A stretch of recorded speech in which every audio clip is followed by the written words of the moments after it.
Welcome to the Sanford Edible Garden Trail. We're here with David. Again, this is our second video. We've already done a garden tour, so look out for that one. This one is all about your biochar furnace. Okay, I can't wait. Can you please show us about this? There'll be so many people with questions. Okay. Okay. First of all, it's just a 44-gallon drum with a series of holes at the bottom and a series of holes in the top.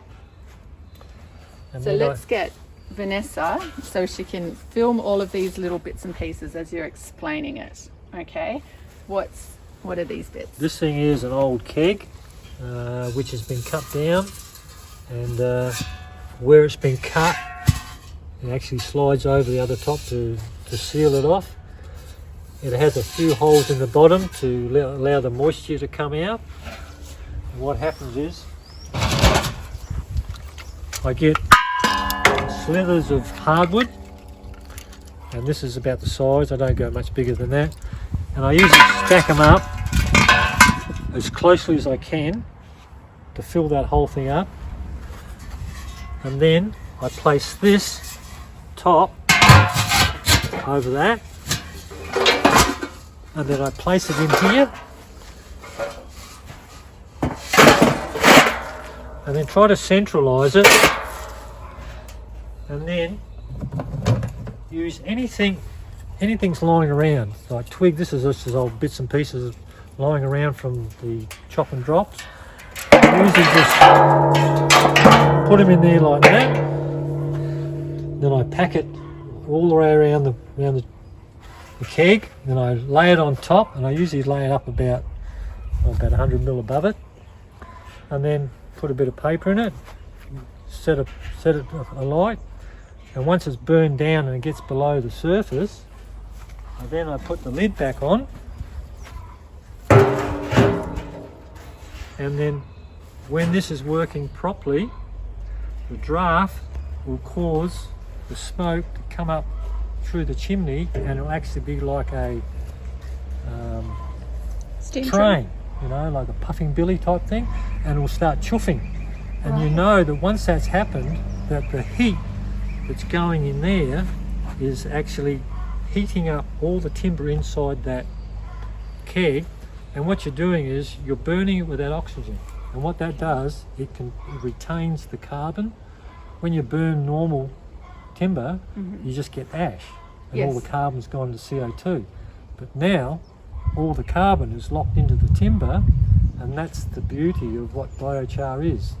It's containing all the nutrients and the richness inside the timber. Okay. And then once it's cooked, let it dry off, and that's usually how it comes out. Very brittle, very glassy, and you know when it's like that, that is what it's supposed to be like.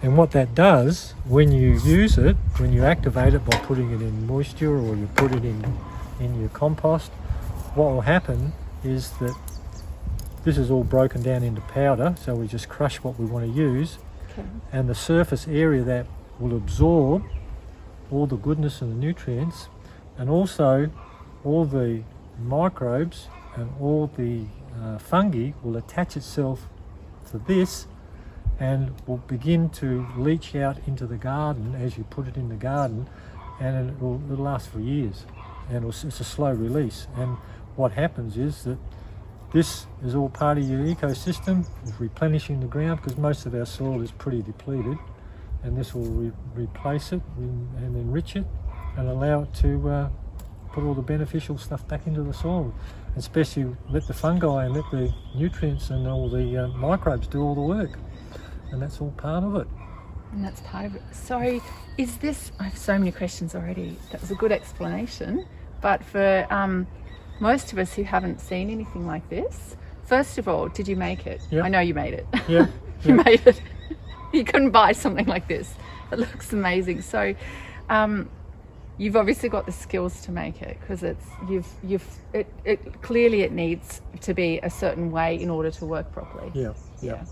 Yeah, and I think it's just a matter of listening and talking to people, and learning out how they do it and then say, well, how can I make it? Can I make it? Yeah. And then try to make it as simple, because this is actually very simple to make.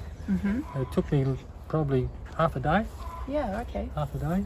It took me a while to scrounge the things, Yeah. but half a day to make it, and then it takes about 4 hours to cook all that up, and then wait till next day till it cools off, take it out, and that's usually the length of those pieces I had is the length that they come out at. Right, and then you've broken it up. Broken it up because it goes very glassy. It's all there. Look at that. And is this how much you would end up with for one? Yeah, you get a full bucket out of that. Wow.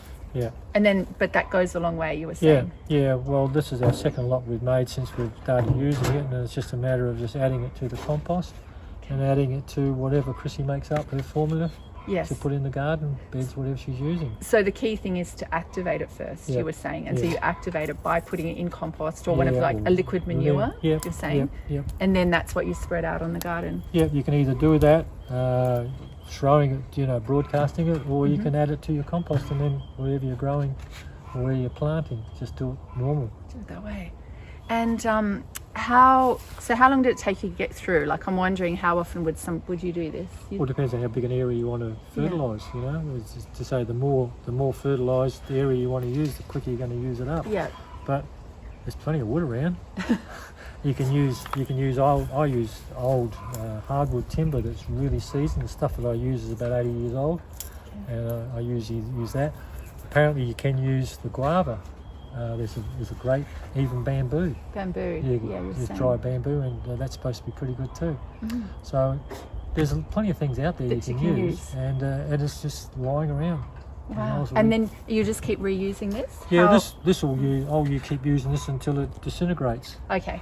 Yeah, because there's a lot of heat goes into this. Yeah.